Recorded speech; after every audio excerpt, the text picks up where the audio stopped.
Will editing your real estate videos less actually bring you more leads? I believe the answer is yes, because this is what we used to do with our channel. And look at how it is performing. This was a highly edited video. The click-through rate was terrible. The audience retention was terrible. The topic was really good, but nobody was clicking on it and sticking around because it was filmed in a production studio with a fancy backdrop and the expensive camera. And we paid an editor to put it all together and make it look so polished and fabulous.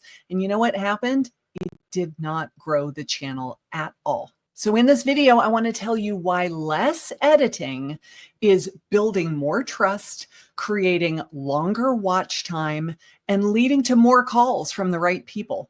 And you're going to love it when I tell you all this because it's less work, it's easier, and it works better too.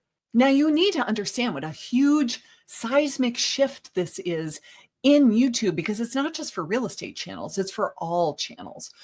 A year or two ago, we were doing what they call retention editing, which is where something is changing on screen every 3 to 5 seconds. So if you've ever outsourced your video editing, they love retention editing. We got B-roll, we've got sound effects, we've got transitions, we've got text popping up on the screen, and it's constant visual change, trying desperately to keep someone's attention. But you don't want to put viewers off with an outdated editing style. And trust me, when I continued to do this, after I saw that things were changing, my audience retention plummeted. Like it fell off a cliff while holding a boulder and sank to the bottom of the ocean. So let's talk about the things that agents think they need to do with their videos and what's actually working better these days. I know you think you need drone footage of your listings and you need B-roll and you need music and you need sound effects and you need transitions, the lens flare that goes between. You don't need any of those things anymore. That editing style is for people that are trying to go viral and get millions and millions of views and become full-time YouTubers. That's not what small local businesses need to be doing. Now, if you are presenting a listing tour of a multi-million-dollar property, or heck, even a $400,000 property still deserves to have its home shown in the best possible light, by all means, do some professional filming and some professional editing, because we're trying to sell the house and we're trying to show the house as beautiful as it is.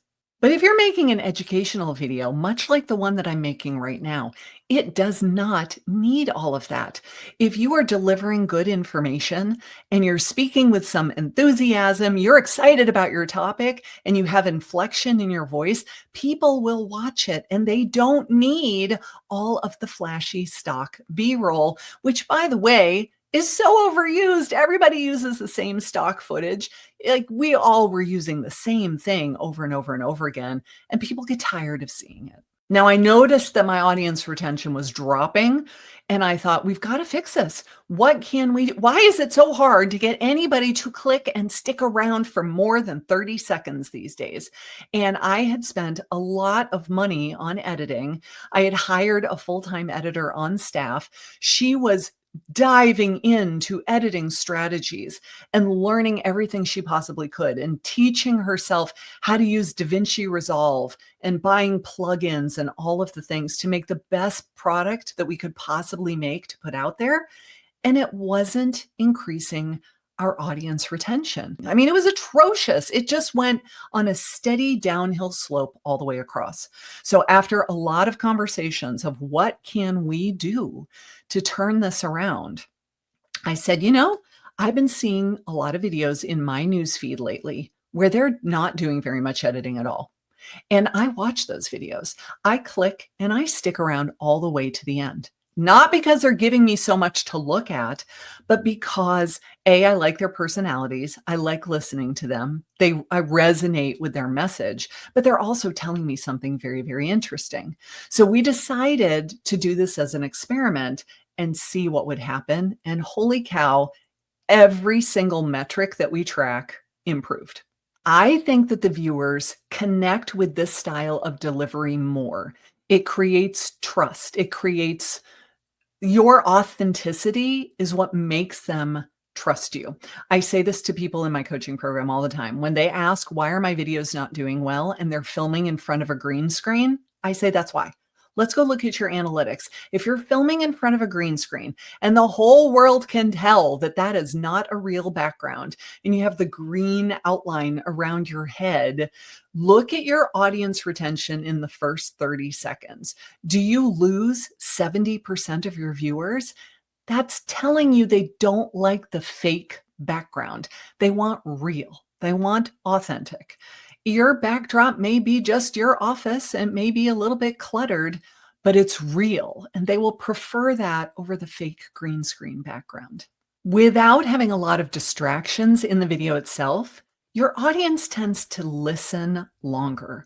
They want to know what you're talking about. So not only do they click, but they stick around longer. Before I sat down to film this video, my editor texted me and said, you need to go look at these numbers before you film that video because they are so amazing. So before we started this strategy, we were filming typically 2, maybe 3 videos a month. They were longer. They had lots and lots and lots of editing, lots of B-roll. I was filming in multiple locations. They were a production. And our average click-through rate for those videos was 3.8%, but our average view duration averaged around 5 minutes long. The videos were much longer than that. They were 12, 15, 20 minutes long, and the typical person only stuck around for about 5 minutes. Now, in the past 4 weeks, with this new strategy of far less editing, our click-through rate went up, our average view duration went up, we got way more impressions. We went from 48,000 impressions to 95,000 impressions, more views, hundreds of new subscribers. And somebody even posted their first super gift in my comment section, which was really cool because I was not expecting that at all. So not only are we getting more impressions, more views, more clicks, when the people click, they stick around longer. It's a win-win-win for everybody. And so with all of the time that Katie is saving, not having to do these elaborate editing jobs anymore, she's putting that energy into making better looking thumbnails, which is also increasing the click-through rate. So my advice to other real estate agents is you don't need better editing, you need less editing. You need a simple video on a topic that you know people are searching for online, and you need a great title and a great thumbnail. So if you want to learn more about how to do all of this stuff, I put together a free masterclass. It's called the 5-Step Method to Making YouTube Your #1 Lead Source. It is a free training. If you want to really figure out how to make YouTube work for you in your real estate business, I encourage you to go watch that.